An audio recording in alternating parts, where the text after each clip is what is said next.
What is up, guys? Welcome back to my channel. Today I have a quad focused leg workout for you guys. Normally I'm like all about the booty, gotta work the booty, but we gotta work the quads a little bit too. I am really trying to increase my strength on my front squat, so we did start with those today in this workout. Those suck. I know front squats suck, but they really put a lot of tension on your quads, and that is an amazing exercise for your quads. If you can go heavier, go heavier. I literally can't do that much on front squat just because I've been in a caloric deficit for so long that I have not been working on my strength at all. So I'm really trying to build up my strength again in that front squat. So yeah, it was kind of horrible. I was dying. It felt really heavy, and I think there was only like 10 pounds and a 5 on each side, and I was dying, but this workout is killer. That being said, I am working legs twice a week right now. One is more of a quad focused leg day. I try to throw some glute activation stuff in there, and then one is more of a hamstring glute day. So yeah, right now legs twice a week. Again, this was my quad focused leg day. So just a couple cues to remember on your quad focused leg day. You're gonna always want to push through the ball of your foot. So for my glute and hammy day, I'm always pushing through the heel of my foot, just because that is going to come up and activate your hamstrings. Whereas if I'm pushing through the ball of my foot, it's going to activate more of my quads a little bit more, and you're going to really feel it in like that teardrop in the outer quad sweep. So yes, on all of these exercises, make sure you're activating your quads, pushing through your toes. And that doesn't mean you're like on your tippy toes pushing through things, but it's kind of more of like the muscle mind connection. If you're pushing through the ball of your foot, you're gonna feel it more in your quad. So definitely pay attention to that. But either way, a weird sound just went on. Either way, I hope you guys enjoy this workout. I was super sore after, and yeah, enjoy the workout, guys. Let me know if you try it, and I will see you guys in the next video. What's up, guys? Welcome to this voiceover of this quad workout. I left this footage pretty raw just because I wanted you guys to see what exactly I did for the front squat pyramid. So as you guys could see, I'm starting with just the bar, just kind of warming up. I think this was my first set, and I'm going for about 20 reps on this just because the weight is so light. Again, it's just the bar. So here I was just warming up with about 15 to 20 reps, just filling it out.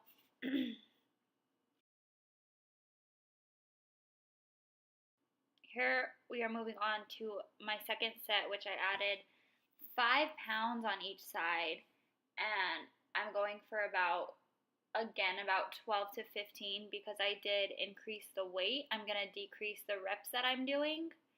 And this is the second set of the squat pyramid, all the way down, all the way up. On these, it's really important to keep your elbows up and to keep your chest up. It's really easy to let your back take the tension on this movement just because it's a hard movement. It's weird to get used to, and it's weird having the bar on your chest, but just make sure you're sitting back like a normal squat. This is not my heaviest. I think this is the one that I go for about 12 reps. I have a 10 on each side, I believe. So on this one, going for about 10 reps. So this would be the third set of my squat pyramid. Again, still increasing weight every single set, decreasing the reps.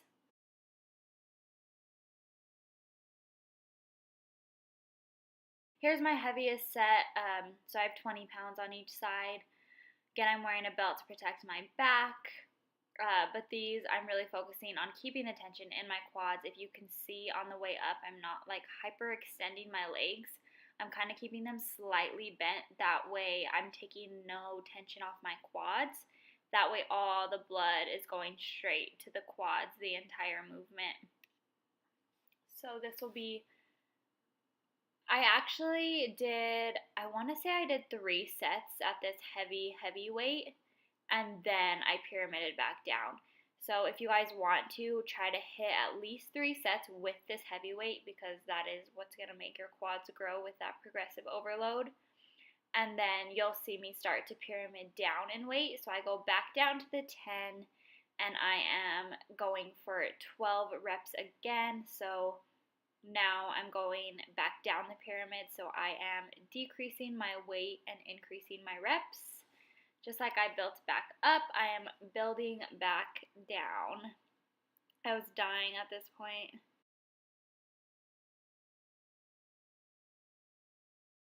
Alright, so here you are seeing the final set of this squat pyramid, which is just a burnout. I'm going for 20 reps, really to just burn those quads out and have a good little finishing round.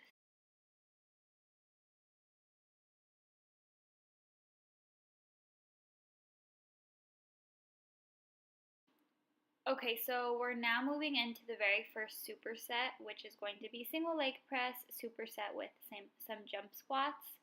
So on this one, if you guys can see, my foot is right in the middle of the platform. So you definitely don't want your foot too high because that's going to activate more of your hamstrings. You want it sort of down towards the middle of the platform, and make sure you're coming all the way down, all the way up, because that's what's going to activate that teardrop. And again, just make sure that you're pushing through your toe the entire time. So most of my weight is going towards my toe rather than my heel.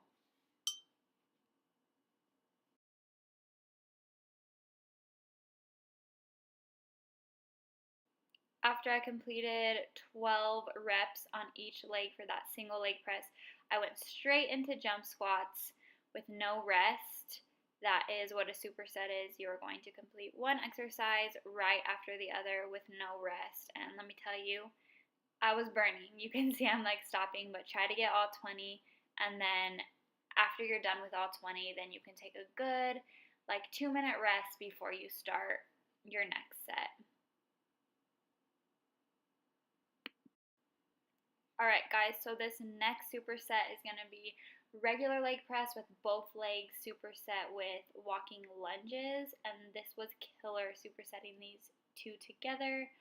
On this leg press, I have 2 plates on each side, and I am just getting really good depth. I definitely could have gone heavier, but I didn't want to like wear myself out because I was supersetting this with the walking lunges. But on this, you want to be a little bit more than shoulder width apart, and again, you want to be pushing through the balls of your foot rather than your heels. After this, I got up and immediately went over to walking lunges, and I just did this like the length of the gym floor and back, which was about 10 reps on each side, and I'm using 30 pounds, so these were pretty heavy. It honestly felt like cardio. I was really out of breath after doing these, but this was the superset. On these, I like to take a little bit of a shorter step just to put more emphasis on my quads. Alright, the next superset we have is pulsing lunges superset with a sissy squat. So on these, I believe I used 30-pound dumbbells as well. And as you guys can see, I'm just pulsing. So I'm doing all reps on one leg before I move to the other. So again, 12 reps on that right leg, then you'll move to 12 reps on your other leg. Make sure you're not straightening your leg completely at the top, so don't hyperextend, which basically means don't lock your knee out at the top, because you want to keep all the blood flowing to that quad, because that's what's going to make it grow. And then this next movement you see is a sissy squat, and this is actually something that is really cool. We don't have a sissy squat at this gym, so we kind of created a modified sissy squat with 2 dumbbells on the floor and putting my feet into the handles of the dumbbells with this pad behind me, and I'm literally just doing like I would on a normal sissy squat.